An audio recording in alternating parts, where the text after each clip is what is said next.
Pozdravljeni, sem Gregor Prosen, predstojnik urgentnega centra UKC Maribor in urgentni zdravnik. Jaz sem Nejc Noč, navdušenec nad urgentno medicino, trenutno še sekundarij v urgentnem centru v Mariboru. Sem Aleksander, študent zdravstvene nege, redno delam v urgentnem centru, kjer smo vsakodnevno izpostavljeni nasilju v zdravstvu. Sem Špela, zaposlena v urgentnem centru.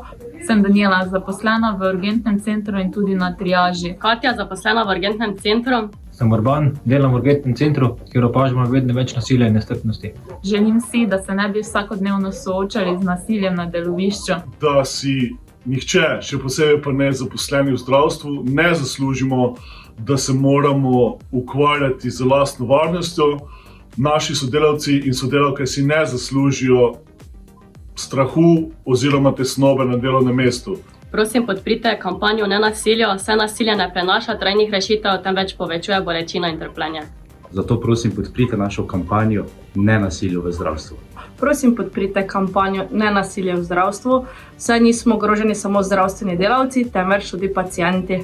Podprite nas pri kampanji Nenasilja v zdravstvu. Zato podprite našo kampanjo Nenasilje v zdravstvu. Zato vas vljudno prosim, da se pridružite naši akciji, kampanji in rečete ne nasilju v zdravstvu. Prosim, podprite nas v naših prizadevanjih. Hvala.